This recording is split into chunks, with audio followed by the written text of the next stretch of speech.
Hello bachcho, let's see this question. The question says a crystal is made up of particles X and Y. X forms FCC packing and Y occupies all the octahedral voids. If all the particles along one body diagonal are removed, then the formula of the crystal would be option A X4Y3, B X5Y4, C X4Y5 and D none of these. देखो इस question में हमें क्या कहा गया है कि हमारे पास एक क्रिस्टल है जो एक्स और वाई का बना हुआ है, ठीक है। और उसमें हमें ये कह रहा है जो एक्स है हमारा, इसमें क्या है, एफसीसी पैकिंग है, ठीक है। एक्स में हमारी है एक्ससीसी पैकिंग, ठीक है। एफ में अच्छे से लिख देते हैं, एक्स में हमारी है एफसीसी पैकिंग, ठीक है। यहाँ पे है एफसीसी पैकिंग।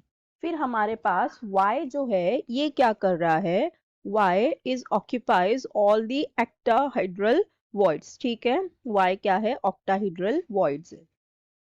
अब देखो हमें पता है कि जो एफसीसी पैकिंग होती है, इसमें क्या होता है एफसीसी पैकिंग में, एफसीसी पैकिंग में जो हमारे पास होते हैं सेल कहाँ प्रेजेंट होंगे, प्रेजेंट होते हैं एट दी कॉर्नर्स, ठीक है। कहाँ होते हैं, एट दी कॉर्नर्स। सारे कॉर्नर्स में प्रेजेंट होंगे। और कहाँ प्रेजेंट होते हैं, सारे कॉर्नर्स में ही प्रेजेंट होते हैं बेसिकली। यहाँ पे कहाँ होंगे, सारे कॉर्नर्स में होंगे।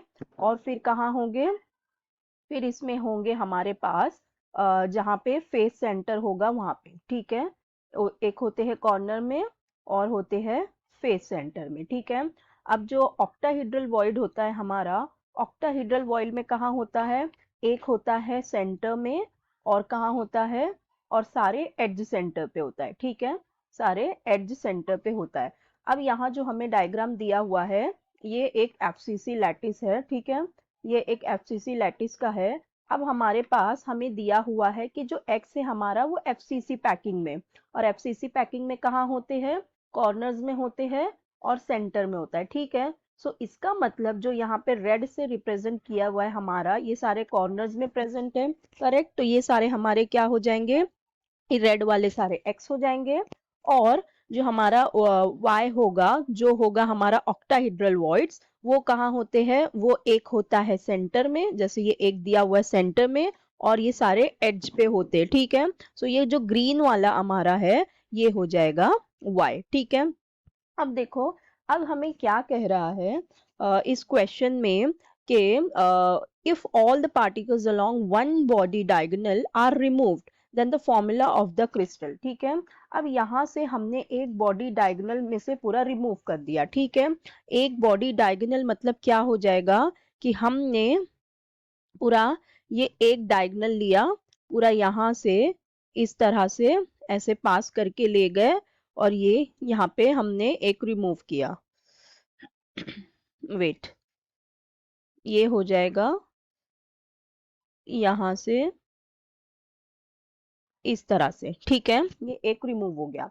अब देखो जब एक बॉडी डायगोनल पे हम गए तो हमारे पास क्या क्या आया, यहाँ पे ये क्या है, हमारा x है और ये x है, ठीक है। हमारे पास इसमें क्या आया, दो x आया, और ये जो बीच में ग्रीन है ये क्या है हमारा, y है, ठीक है। तो y आया, मतलब दो x और एक y रिमूव हो गए, ठीक है।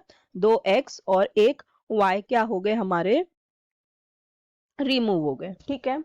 अब देखो, अब हमारे पास अगर हम इफेक्टिव नंबर कैलकुलेट करेंगे, ठीक है, इफेक्टिव नंबर कैलकुलेट करेंगे। अब हम इफेक्टिव नंबर कैलकुलेट करते हैं, effective number of atom x, ठीक है। पहले हम एटम एक्स का देखते हैं इन वन यूनिट सेल, ठीक है, एक यूनिट सेल में।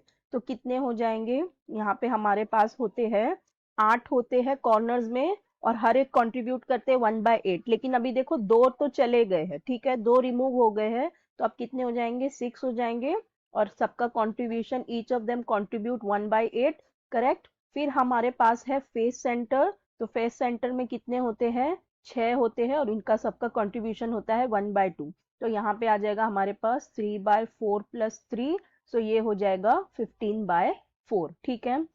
अब ऐसे ही हम y का भी देख लेते हैं। हमारा effective number of atom Y in 1 unit cell, in 1 unit cell कितना हो जाएगा? हमारे पास होता है एक सेंटर में, ठीक है, तो वो तो एक सेंटर में रहेगा ही। फिर हमारे पास क्या होगा, नहीं सॉरी, एक सेंटर वाला तो हमारा रिमूव हो गया, ठीक है, एक वाई जो रिमूव हुआ है वो सेंटर वाला ही है। तो अब यहाँ पे सेंटर में तो कुछ रहेगा ही नहीं, बाकी बचे जो हमारे होंगे वो सारे एड सेंटर वाले ही होंगे, ठीक है। तो एड सेंटर में कितने होते हैं हमारे? 12 होते हैं, और ईच ऑफ देम कंट्रीब्यूट 1/4। तो यहाँ से हमारे पास आ जाएगा ये हो जाएगा 3, ठीक है, ये हो गया हमारे पास 3। सो अब देखो यहाँ पे आया 15/4 और यहाँ पे आया 3। सो अगर हम इसका अब रेशियो देखेंगे, सो अब ये हमारे पास क्या हो गया, 5/4:3 में आ गया, ठीक है। सो इसका मतलब अगर हम इसे करें तो ये हो जाएगा 5/4 इंटू 15/4 इंटू इस टू 3 था, तो अब ये हो जाएगा 5/4 इस टू 1। सो यहाँ से ये कैलकुलेट करने पे ये हमारे पास आ जाएगा 5:4, ठीक है। सो 5:4 हो गया, तो हमारा फॉर्मूला क्या हो जाएगा, x5y4, ठीक है, x5y4, सॉरी ये y नहीं है ये 4 है, 5:4, ठीक है, ये हो गया 5:4। सो हमारा फॉर्मूला क्या बन जाएगा, x5y4। सो हमारा करेक्ट ऑप्शन क्या होगा, ए तो नहीं होगा, बी में x5y4 दिया है, यस यही हमारा करेक्ट आंसर भी हो जाएगा क्योंकि हमें यही मिला। इसमें x4y5 दिया है तो रॉन्ग और ये भी रॉन्ग, सो हमारा करेक्ट ऑप्शन हो जाएगा option B. So I hope you understood it well, best of luck, thank you.